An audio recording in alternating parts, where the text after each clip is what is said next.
So I saw the Backrooms film recently, and it's safe to say that I was quite mixed about the whole film. As I stated in my Letterboxd review, a lot of stuff happened in the movie, but I felt like it gave me nothing to work That's with. the point of the Backrooms. You're not supposed to understand it. That's what made the original— Okay, I'm gonna stop you there. When I say it gave me nothing to work with, it has nothing to do with the use of the location. I actually loved how the Backrooms were presented, the found footage aesthetic that came through sometimes, the seamless corridors, the colors, the eeriness, the lack of understanding of this place was fantastic. I loved the cinematography, the way the sets were designed to look like liminal space, and the way the colors gave off that dreamcore kind of look that brings forth my nostalgia, heightened by the perfect use of music. All of that was amazing, and it's everything I could have hoped for from a Backrooms movie, visually and music-wise. My core problems really stem from the use of characters and the way the story moved forward. Like I said in my review, things happen, but things happen to the characters. We're given ideas about how they are as people and the potential developments they can go through, but I don't think that I got anything out of their arcs in any meaningful way.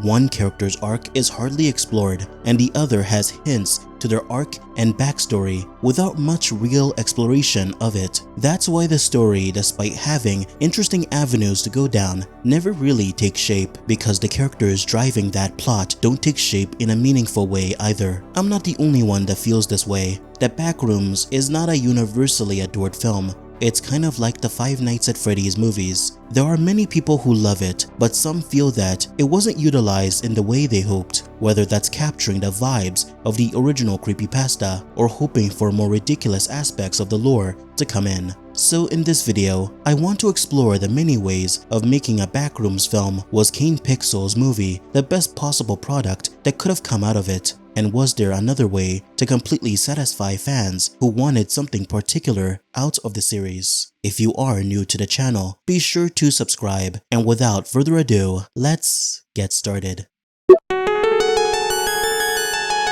In the early to late 2010s, a certain photograph would begin circulating the internet. This photo depicted what appeared to be an early 2000s shot of a strange yellow room, one that was adorned by gross-looking yellow wallpaper and a perpetually yellow tint that gave the room this strange, disgusting feeling. Safe to say that this image created a kind of eeriness that couldn't be explained. This feeling the room created is why by May 12th of 2019, the image once again appeared within a 4chan thread, posting about disquieting images that felt off. Within this thread, there was a quick reply chain where a user would ask for context about the image, which was quickly replied to by an anonymous user who stated, "If you're not careful and you no-clip out of reality in the wrong areas, you'll end up in the Backrooms, where it's nothing but the stink of old moist carpet, the madness of mono yellow, the endless background noise of fluorescent lights, and maximum hum buzz, and approximately 600 million square miles of randomly segmented empty rooms to be trapped in. God save you if you hear something wandering around, because it sure as hell has heard you."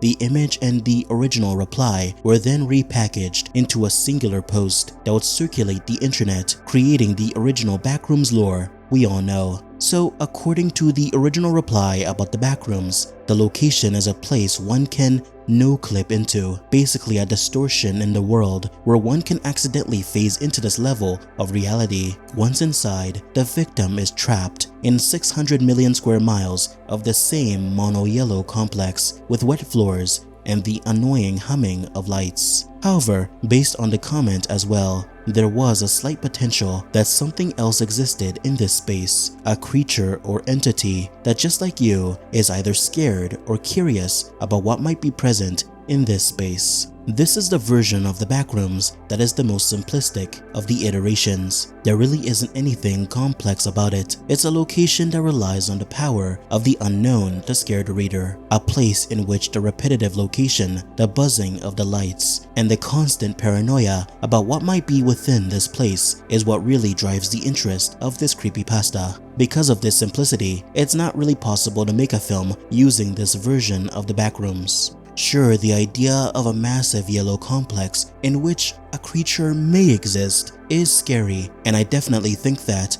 I would completely lose my mind within it. But what kind of narrative can really be told here in a compelling way? Guy ends up in the backrooms and wanders around for an hour, maybe gets scared a bit, until dying of starvation or thirst. You can see why a film like this can get quite boring. I do understand why there are comments you find from time to time talking about how the real power of the backrooms was how you never knew if there was an entity or not within it, and the thing that made it scary was the uncertainty and eeriness. All power to them. And hey, they can still enjoy that version of the backrooms. It's just not a very interesting idea beyond a 4chan thread and their imagination. With the inception of the backrooms concept now set in stone, this is where the internet really began cooking with the backrooms lore. And when I say cooking, I mean Gordon Ramsay, grilled cheese sandwich kind of cooking. Okay, maybe it's not fair to call it that, but this is where the focus of the backrooms does kind of become a bit convoluted. When the backrooms became a popular internet concept, this is where the lore or major shifts and additions began being added to the concept, such as an organization called MEG, who are responsible for mapping out and researching the entire complex. There were other additions, which included general rules about how the backrooms worked as a location, like how the wiki pages and the fans created the idea that the backrooms are somehow a living entity that behaves and reacts to people within it. Anyone who dies in the backrooms is potentially eaten by it to sustain itself. The backrooms was also given more distinct characteristics, such as creating hallucinations within those inside, and the location now begins to behave and act in strange ways, such as making one perceive doors or the humming of lights suddenly changing in pitch and volume. So already the mysterious nature of the backrooms has been abandoned in favor of turning it into a canvas to add as many weird or strange rules as possible. Seemingly, internet users began to become tired of the backrooms as they were. Of course, a singular room that looks homogeneous can get quite boring for some, and many wanted to add rules and aesthetics that would clash with what was already pre-established. This is where the concept of the levels began to come into the backrooms. Levels are what they sound like, other dimensional spaces similar to the Yellow Room, or in this case, Level 0. These are massively expansive, have unique environments, but also different rules about how they work. Each of these particular levels are still a part of the broad concept of the backrooms, which now takes on a more general term for a massive space that has particular supernatural rules to them, but are also interconnected within other levels. The levels system also allowed users to introduce and expand upon the ideas of the entities, monsters that are within certain levels of the backrooms who behave differently based on the location. Some are dangerous and others are just eerie but completely harmless, such as the Skin Stealer. I promise that he looks evil, but he's actually a pretty cool guy. Why don't you go talk to him? The introduction of the level system really opened up the backrooms to creative people within the internet spaces, as it allowed anyone to come in and form their very own version of the backrooms. The best part was that there was no established rules on what these levels should be like, allowing people to come up with some of the most ridiculous ideas, such as level 67, the subscriber unspeakable chamber, where things will happen to you if you don't subscribe to the channel. You don't want to know what happens to you if you don't subscribe. The concept of these levels is cool, and some of the levels created were so creative that they transcended being a backrooms level and became their very own creepypasta altogether. Okay, so already there is a lot more avenues to make a film based on this internet version of the backrooms concept. It's basically an infinite movie glitch, as there is quite literally no limit to the amount of ideas you can pull from. You can make a movie about a person being sent into the backrooms as they go deeper and deeper into the levels, encountering all sorts of strange entities and worlds, kind of like Pan's Labyrinth. You could also make a movie about one specific level and the characters attempt to escape it. These are cool and all, but I think that at that point, there's no real reason to make a backrooms movie to begin with. I think the unique thing about the backrooms and the most iconic element will always be that yellow mono room and the elements tied to it. The levels are cool, but we run into the problem of any potential film becoming disjointed and unfocused, especially since every level has different rules or systems. The film can't possibly give any idea enough attention before moving over to the very next level. You can say that the movie can be set in one location, but to be frank, I can't really imagine how a movie set in the party room would be interesting. It was not until the release of Kane Pixels' Backrooms film in early 2022 that the concept really began to kick off in terms of popularity. Kane Pixels' Backrooms short film takes the original idea of the Backrooms concept all those years ago and combines it with aspects of the level system. However, they are not exactly the same, as this Backrooms film takes some creative liberties that makes it completely original to this creator. The film opens with a group of teenagers filming until the cameraman falls into the backrooms and begins to explore the location. We of course see the classic backrooms aesthetic. However, they also encounter different areas of the backrooms, ones that look quite different aesthetically to what we were used to, like long office buildings, what looks like an apartment complex, and large multi-story rooms that continue endlessly. This idea of the backroom shifting in appearance to look like different buildings is kind of like the level system established by the internet, but more organically integrated into the already existing location. There are no levels that a person can shift into. Instead, the location itself is what shifts around you. I think this approach is what made the Backrooms feel very unique. It's not a series of interconnected but isolated spaces, but one space that continuously changes. It leads the viewer to question what is truly going on, what exactly is this place, and what can be found the deeper you dig. It's also within this Kane Pixels Backrooms film where the entity bacteria is introduced. Now, bacteria, of course, is not the first entity that was introduced into the Backrooms concept. However, I will say that they are by far the scariest. The way we never get a really good look at it, the heart-wrenching and mechanical screams it gives off, the way it chases you down, the fact that there's a lot more to this creature than it lets on, makes this by far the best Backrooms creature that exists. It's not overly demonic, but still looks strange and otherworldly. It's tied to the very mystery of this place, and perhaps we were never meant to really understand it. Understanding, that's what makes this original short film so effective. It completely amplified and captured the ambiguous, eerie nature of the Backrooms. We get introduced to various lore details of this world, such as Async, basically Kane Pixels' version of Meg, an organization created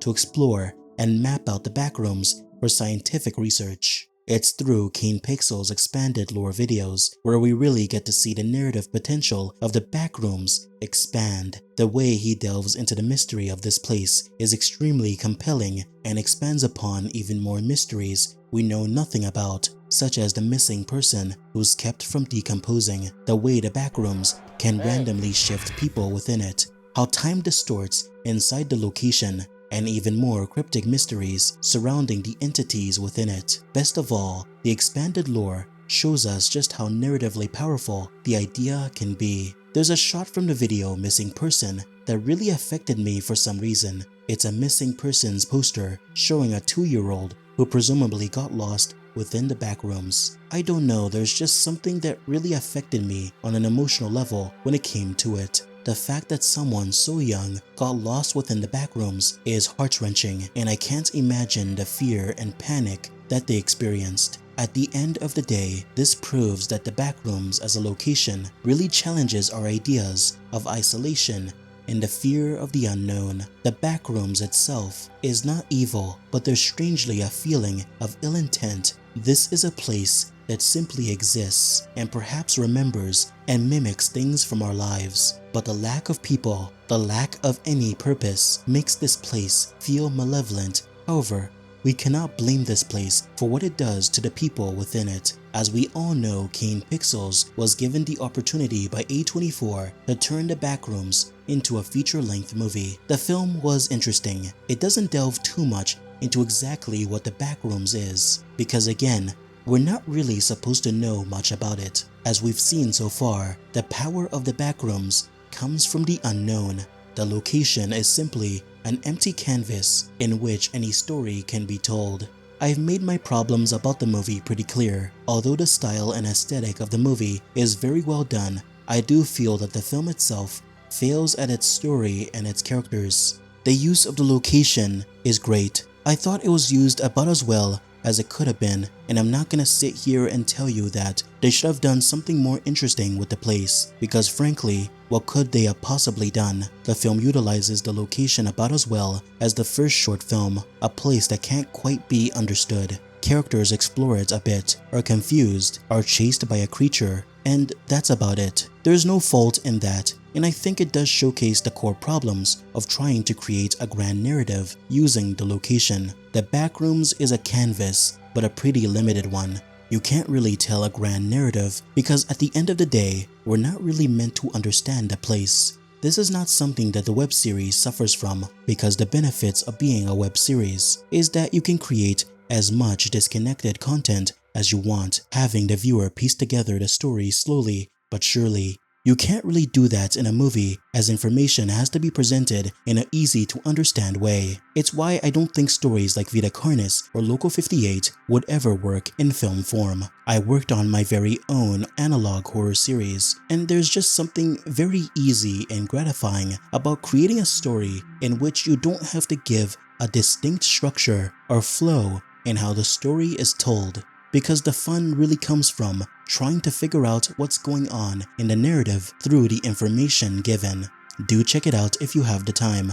However, there are some Backrooms fan films that have a refreshing take on the idea.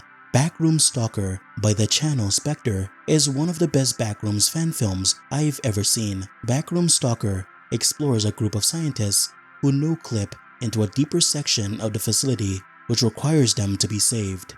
The problem is that the location isn't really well known and has a particularly dangerous entity residing within it. Backrooms Stalker doesn't present the Backrooms as new. Instead, the mystery is presented through really challenging how much the viewer knows about the location. All the undiscovered horrors and the mysteries of this place really begin to take root, as it shows us just how little we really know and really emphasizes the fear of the unknown once again.